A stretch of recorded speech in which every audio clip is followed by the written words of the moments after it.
Hi everyone, ನಾನು ನಿಮ್ಮ ಕನ್ನಡ ಕೋರಿ ಪ್ರೇಮ. ನನ್ನ ಯೂಟ್ಯೂಬ್ ಚಾನಲ್ಗೆ ನಿಮ್ಮೆಲ್ಲರಿಗೂ ಪ್ರೀತಿಯ ಸ್ವಾಗತ. ಆತ್ಮೀಯ ವೀಕ್ಷಕರೇ, ಇವತ್ತು ನಾನು ಮೆಂತ್ಯ ಬಾತ್ ಯಾವ ರೀತಿ ಮಾಡೋದು ಅಂತ ಹೇಳ್ತಾ ಹೋಗ್ತೀನಿ. ಬನ್ನಿ, ಅದಕ್ಕೆ ಯಾವ್ಯಾವ ಇಂಗ್ರೀಡಿಯೆಂಟ್ಸ್ ಬೇಕು, ಯಾವ ವಿಧಾನದಲ್ಲಿ ಮಾಡೋದು ಅಂತ ನೋಡ್ತಾ ಹೋಗೋಣ.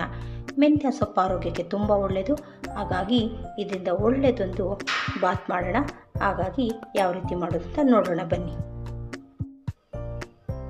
ನೋಡಿ, ಈ ಮೆಂತ್ಯ ಬಾತ್ ಮಾಡೋದಕ್ಕೆ ನಾನಿವತ್ತು ಯಾವ ಪದಾರ್ಥಗಳನ್ನ ಉಪಯೋಗಿಸ್ತಾ ಇದ್ದೀನಿ ಅಂತ ಒಮ್ಮೆ ನೋಡೋಣ ಬನ್ನಿ. ನೋಡಿ, ಮೊದಲನೇದಾಗಿ ಮೆಂತ್ಯ ಸೊಪ್ಪು, 1 ಕಟ್ಟಿನಷ್ಟು ಮೆಂತ್ಯ ಸೊಪ್ಪು, ಟೊಮೊಟೊ, ಬಟಾಣಿ, ಈರುಳ್ಳಿ, ಜೊತೆಗೆ ಮಸಾಲ ಪದಾರ್ಥಗಳನ್ನ ಸ್ವಲ್ಪ ತೊಗೊಂಡಿದ್ದೀನಿ. ಸೋಂಪು, ಅನಾನಸು, ಕಸ್ತೂರಿ ಮೇಥಿ, ಲವಂಗ, ಏಲಕ್ಕಿ, ಚಕ್ಕೆ, 1 ಮರಾಠ ಮೊಗ್ಗು, ಜೊತೆಗೆ ಪಲಾವ್ ಎಲೆ. ಇದ್ರ ಜೊತೆಗೆ ಇದಕ್ಕೊಂದು ಮಸಾಲ ರೆಡಿ ಮಾಡ್ಕೊಳ್ಬೇಕಾಗುತ್ತೆ. ಮಸಾಲಗೋಸ್ಕರ ನಾನು ಸ್ವಲ್ಪ ಹಸಿ ಕಾಯಿ ತುರಿ, ಶುಂಠಿ, ಬೆಳ್ಳುಳ್ಳಿ, ಹಸಿಮೆಣಸಿನ್ಕಾಯಿ, ಕೊತ್ತಂಬರಿ ಇಷ್ಟನ್ನು ರುಬ್ಕೊಂಡು ನಾನು ಒಂದು ಮಸಾಲವನ್ನು ರೆಡಿ ಮಾಡ್ಕೊಳ್ತೀನಿ. ಇದ್ರ ಜೊತೆಗೆ ಒಗ್ಗರಣೆಗೆ ಎಣ್ಣೆ, ಸ್ವಲ್ಪ ತುಪ್ಪ, ರುಚಿಗೆ ತಕ್ಕಷ್ಟು ಉಪ್ಪು ಇಷ್ಟನ್ನು ಉಪಯೋಗಿಸ್ಕೊಂಡು ನಾನು ಈಸಿಯಾಗಿ ಫಾಸ್ಟಾಗಿ ಯಾವ ರೀತಿ ಮೆಂತ್ಯ ಬಾತ್ ಮಾಡೋದು ಅಂತ ಹೇಳ್ಕೊಡ್ತೀನಿ. ಮೊದಲಿಗೆ ನಾನು ಏನು ಮಾಡ್ತಾಯಿದ್ದೀನಿ ಅಂದರೆ, ಇಷ್ಟು ಪದಾರ್ಥಗಳನ್ನು ಗ್ರೈಂಡ್ ಮಾಡಿಕೊಂಡು ಆಮೇಲೆ ಇದಕ್ಕೊಂದು ಒಗ್ಗರಣೆ ಕೊಡೋಣ. ಈಗ ಇದನ್ನು ಗ್ರೈಂಡ್ ಮಾಡ್ಕೊಂಡು ಬರ್ತೀನಿ. ನೋಡಿ, ತಗೊಂಡಿರೋ ಪದಾರ್ಥಗಳನ್ನೆಲ್ಲ ನಾನು ಜಾರಲ್ಲಿ ಸೇರಿಸ್ತಾ ಇದ್ದೀನಿ. ಈಗ ಇದನ್ನು ನೀಟಾಗಿ ರುಬ್ಕೊಂಡು ಬರೋಣ. ಇದಕ್ಕೆ ಯಾವುದೇ ರೀತಿಯಾಗಿ ನಾನು ಧನಿಯಾ ಪೌಡರ್ ಆಗಲಿ ಗರಂ ಮಸಾಲ ಸೇರಿಸಲ್ಲ, ಯಾಕೆಂದರೆ ಇಷ್ಟೇ ಸ್ಪೈಸಸ್ ಸಾಕಾಗುತ್ತೆ. ಇಷ್ಟನ್ನು ಫಸ್ಟು ನುಣ್ಣಗೆ ರುಬ್ಕೊಂಡು ಬರೋಣ. ನೋಡಿ, ಎಲ್ಲವನ್ನು ಜಾರಲ್ಲಿ ಸೇರಿಸಿದ್ದೀನಿ. ಈಗ ಗ್ರೈಂಡ್ ಮಾಡ್ತೀನಿ. ನೋಡಿ, ಮೊದಲಿಗೆ ನಾನು ಇದಕ್ಕೆ ಒಗ್ಗರಣೆ ಹಾಕೋದಕ್ಕೆ ಒಂದು ಕುಕ್ಕರ್ ಸ್ಟವ್ ಮೇಲೆ ಇಟ್ಟಿದ್ದೀನಿ. ಅದಕ್ಕೊಂದು ಅರ್ಧ ಬೌಲಷ್ಟು ಎಣ್ಣೆ ಸೇರಿಸ್ತಾ ಇದ್ದೀನಿ. ನೋಡಿ, ಎಣ್ಣೆ ಬಿಸಿಯಾಗಿದೆ. ಈಗ ನಾನು ಅದಕ್ಕೆ ಒಂದು ಅರ್ಧ ಸ್ಪೂನಷ್ಟು ಸಾಸಿವೆ ಸೇರಿಸಿದ್ದೀನಿ. ನೋಡಿ, ಸಾಸಿವೆ ಸೇರಿದಿದೆ. ಈಗ ತಗೊಂಡಿರೋಂಥ ಮಸಾಲ ಪದಾರ್ಥಗಳನ್ನೆಲ್ಲ ಒಟ್ಟಿಗೆ ನಾನು ಸೇರಿಸ್ಕೊಂಡು ಒಮ್ಮೆ ಮಿಕ್ಸ್ ಮಾಡ್ತೀನಿ. ಸ್ವಲ್ಪ ಎಣ್ಣೆ ಜೊತೆ ಅದೆಲ್ಲ ಫ್ರೈ ಆಗಲಿ. ಆನಂತರ 1 ಕಡ್ಡಿಯಷ್ಟು ಕರಿಬೇವನ್ನು ಸಹ ಸೇರಿಸ್ಕೊಂಡಿದ್ದೀನಿ. ಜೊತೆಗೆ ನಾನು ಉದ್ದವಾಗಿ ಹಚ್ಚಿಟ್ಕೊಂಡಿರೋಂಥ ಈರುಳ್ಳಿಯನ್ನು ಸಹ ಸೇರಿಸಿ ಇದನ್ನೆಲ್ಲ ಸ್ವಲ್ಪ ಫ್ರೈ ಮಾಡ್ಕೊತೀನಿ. ನೋಡಿ, ಈರುಳ್ಳಿ ಸ್ವಲ್ಪ ಫ್ರೈ ಆಗಿದೆ. ಈಗ ನಾನು ಮೊದಲು ಬಟಾಣಿಯನ್ನು ಸೇರಿಸ್ಕೊಂಡು ಅದನ್ನು ಒಮ್ಮೆ ಎಣ್ಣೆನಲ್ಲಿ ಹಾಕ್ಕೊಂಡು ಮಿಕ್ಸ್ ಮಾಡೋಣ. ನೋಡಿ, ಬಟಾಣಿ ಸ್ವಲ್ಪ ಎಣ್ಣೆಯಲ್ಲಿ ಫ್ರೈ ಆಗಿದೆ. ಈಗ ನಾನು ತೊಗೊಂಡಿರೋಂಥ ಮೆಂತ್ಯ ಸೊಪ್ಪನ್ನು ಸಹ ಎಣ್ಣೆಲಿ ಹಾಕಿ ಅದು ಸ್ವಲ್ಪ ಬಾಡಬೇಕು. ಆವಾಗ ಕಹಿ ಸ್ಮೆಲ್ಲೆಲ್ಲ ಹೋಗುತ್ತೆ, ತನ್ನ ಹಸಿ ವಾಸನೆ ಎಲ್ಲ ಕಳ್ಕೊಳ್ಳುತ್ತೆ. ಅಲ್ಲಿನವರೆಗೂ ನಾವು ಎಣ್ಣೆಯಲ್ಲಿ ಇದನ್ನು ಮಗ್ಗಿಸ್ಬೇಕಾಗುತ್ತೆ. ನೋಡಿ, ನಾನು ಇಷ್ಟು ಸೊಪ್ಪನ್ನು ಉಳಿಸ್ಕೊಂಡಿರ್ತೀನಿ. ಅದು ಯಾತಕ್ಕೆ ಅಂತ ಆಮೇಲೆ ನೋಡೋಣ. ನೋಡಿ, ಮೆಂತ್ಯ ಸೊಪ್ಪೆಲ್ಲ ಚೆನ್ನಾಗಿ ಮಗ್ಗಿದೆ. ಈ ಒಂದು ಟೈಮಲ್ಲಿ ನಾನು ಇದಕ್ಕೆ 1 ಟೊಮೊಟೊ ಸಹ ಹಾಕೋತಾ ಇದ್ದೀನಿ. ಇದು ಸ್ವಲ್ಪ ಎಣ್ಣೆ ಜೊತೆ ಫ್ರೈ ಮಾಡ್ಕೊಳ್ಳೋಣ. ಇದು ಒಂದು 30 ಸೆಕೆಂಡಷ್ಟು ಫ್ರೈ ಆಗಲಿ. ನೋಡಿ, ಈ ಟೈಮಲ್ಲಿ ನಾನು ಒಂದು ಅರ್ಧ ಸ್ಪೂನಷ್ಟು ಅರಿಶಿಣವನ್ನು ಸಹ ಸೇರಿಸ್ಕೊಂಡು ಮಿಕ್ಸ್ ಮಾಡ್ತೀನಿ. ಎಲ್ಲ ಒಂದು ಒಳ್ಳೆ ಮಿಕ್ಸ್ ಕೊಟ್ಬಿಡೋಣ. ಎಲ್ಲ ಒಗ್ಗರಣೆ ಜೊತೆ ಎಣ್ಣೆ ಜೊತೆ ಎಲ್ಲ ಪದಾರ್ಥಗಳು ಫ್ರೈ ಆಗಲಿ.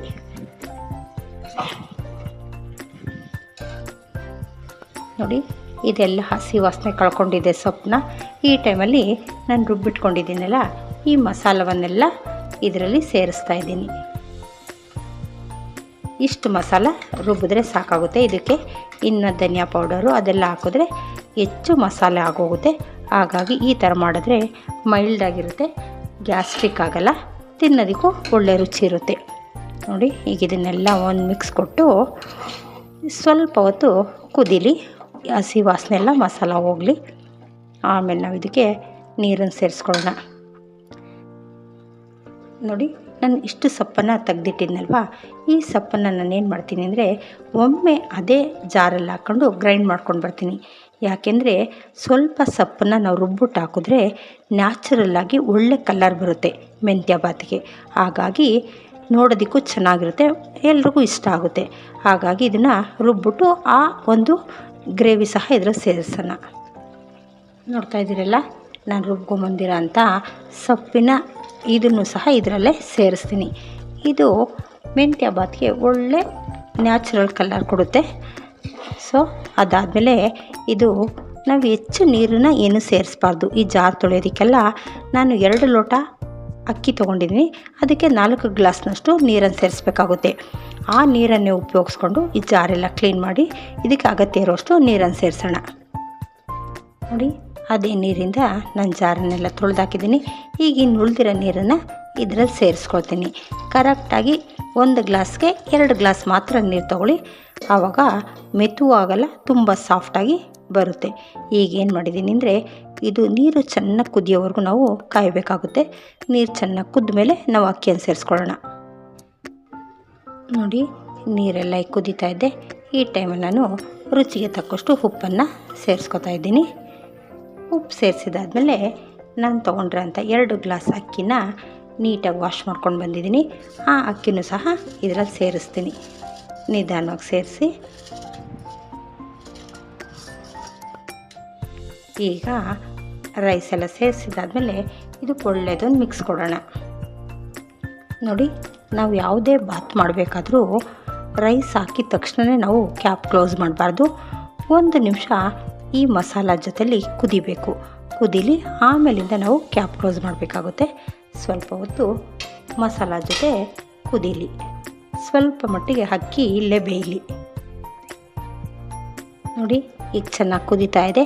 ಈ ಟೈಮಲ್ಲಿ ನಾನು ಇದಕ್ಕೊಂದು 2ರಿಂದ 3 ಸ್ಪೂನಷ್ಟು ತುಪ್ಪವನ್ನು ಸೇರಿಸಿ ಕ್ಯಾಪ್ ಕ್ಲೋಸ್ ಮಾಡ್ತೀನಿ.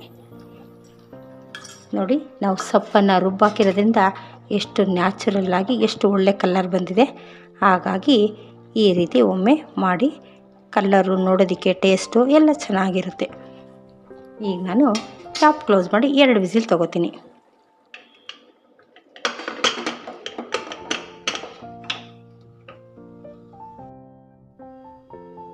ನೋಡಿ, ಈಗ 2 ವಿಸಿಲ್ ಆಗಿದೆ.